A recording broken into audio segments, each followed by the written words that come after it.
Wow, pretty good view count. It's been a while since I've done one of these. Wonder when was the last time I've done one of these.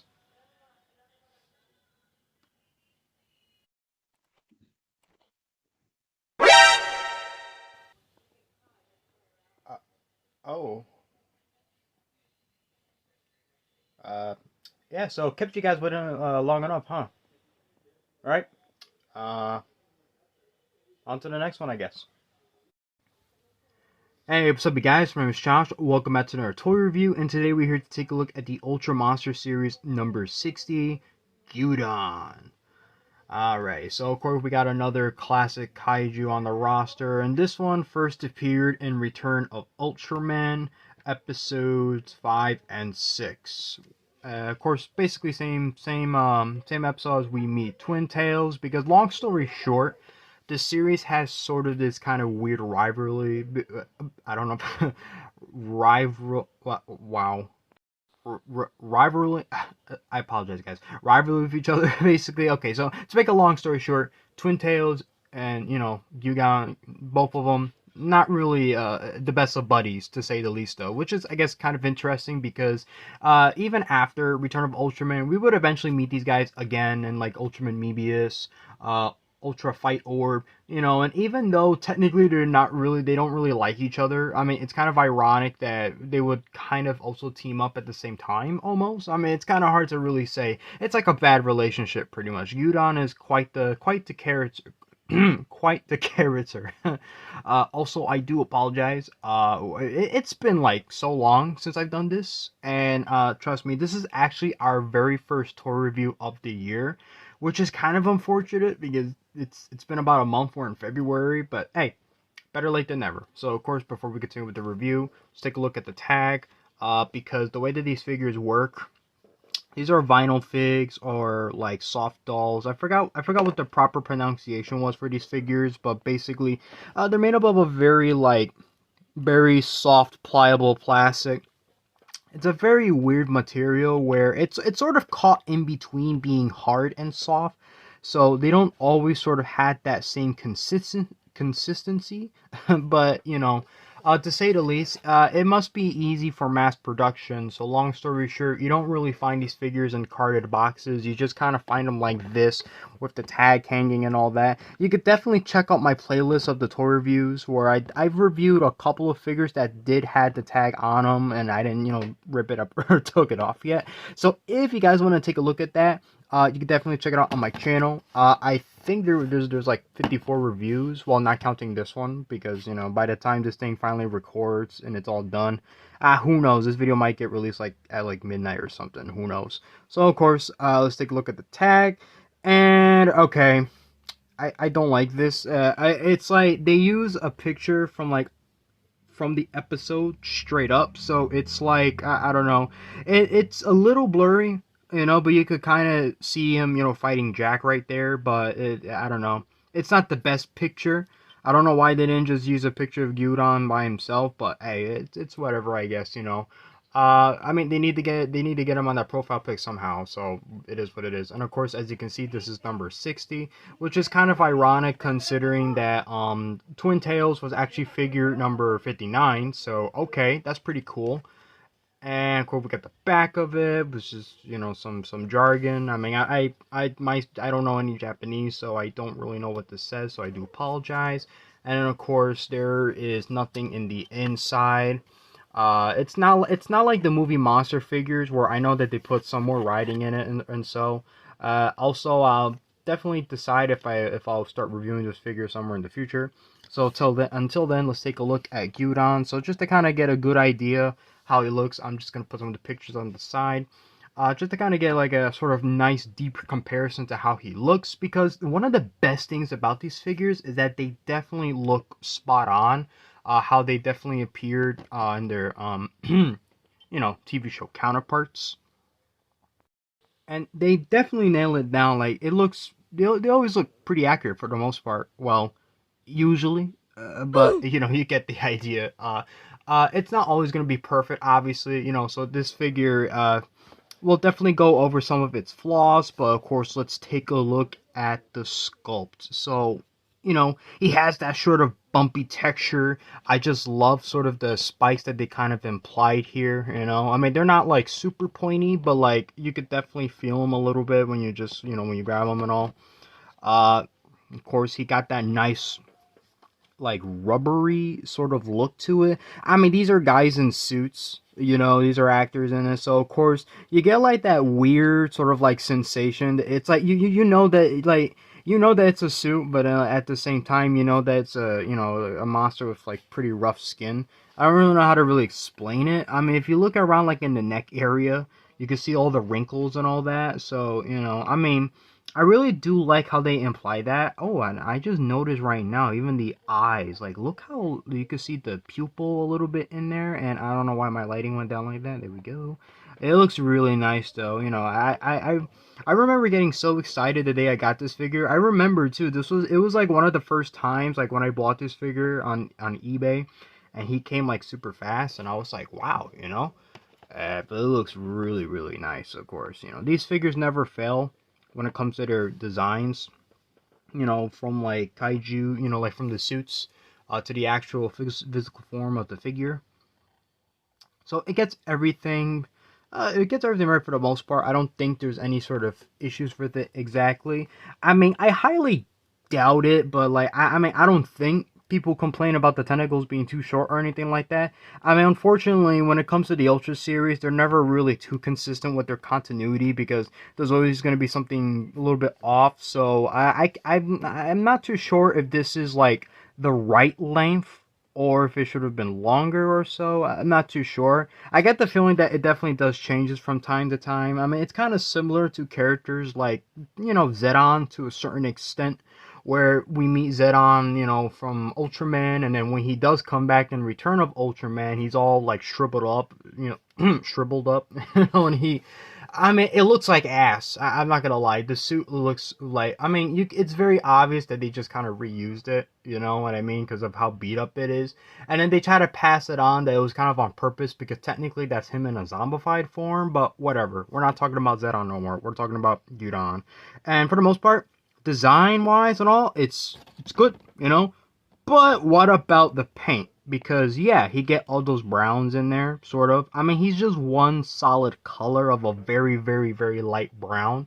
So I mean, yeah, pick your poison. You know, maybe he could use some shading in certain areas and all that. I mean, you could see some of the shadows, but not exactly. Like especially like within the wrinkles or so.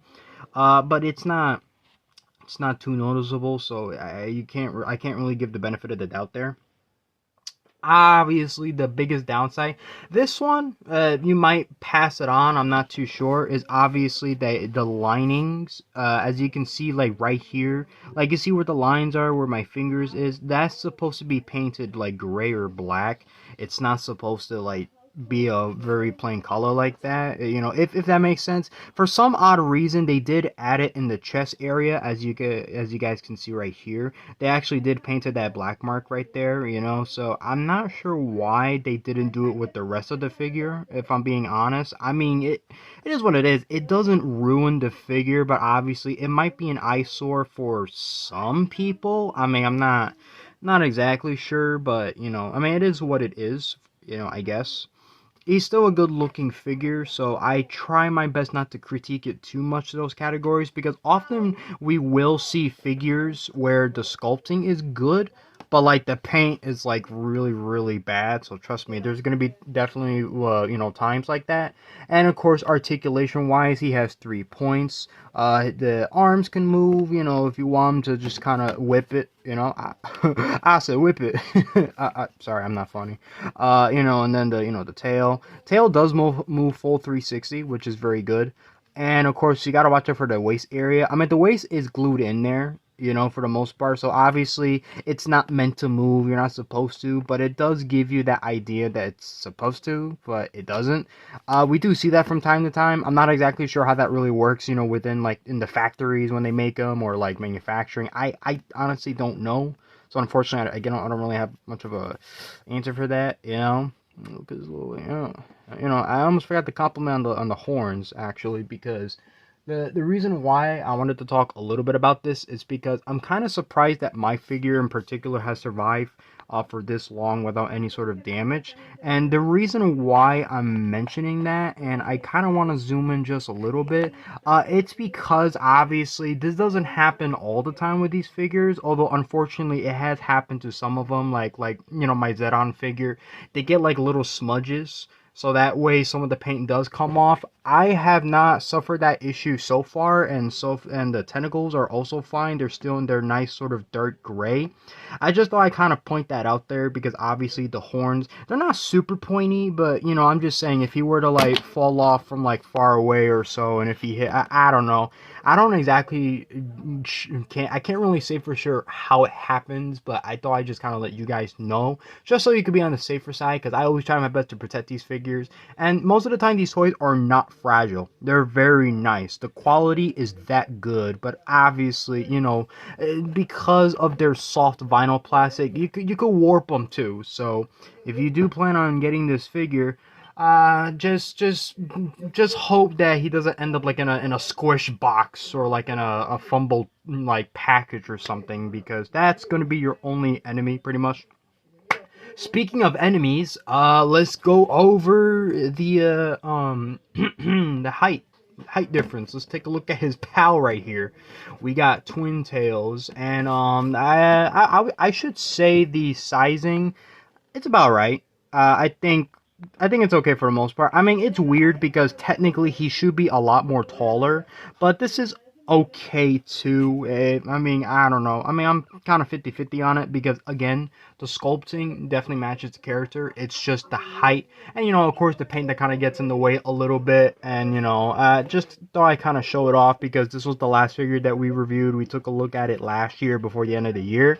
A little unfortunate because, like I said, I wanted to do these reviews early during January, but I had some issues going on. But things are starting to look pretty, you know, good schedule-wise. So we'll definitely get into the next review, hopefully by next week.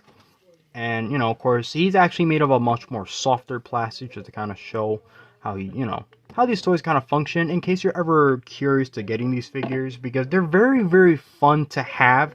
It's just that you gotta buy them in droves. Like, you definitely gotta get a whole bunch of them, because just buying like one or so, it's not that satisfying, you know? So here he is compared to Ultraman. Ooh, yeah. That's a problem. Yeah, these the monsters, for some odd reason, they got a pretty awful height to them. It's like they're shrunken down so badly. I mean, it's like they're supposed to be bigger than the heroes to begin with.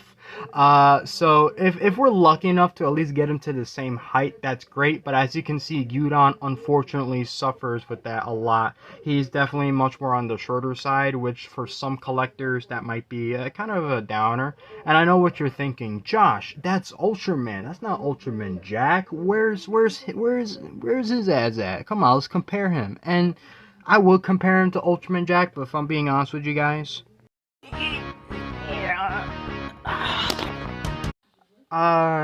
yeah.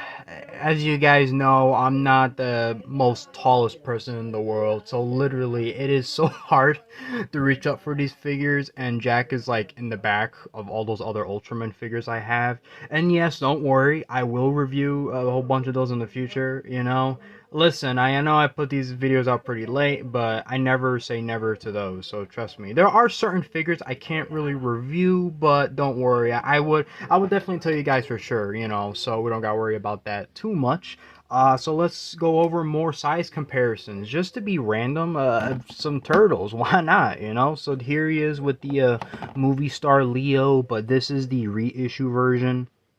This is not the actual OG version. But let's be honest, if you wanted to get the OG version, they'd be pretty expensive. So you know what? Yeah, I'm happy. I'm happy with what I have. Looks pretty cool. I kind of like how they look together.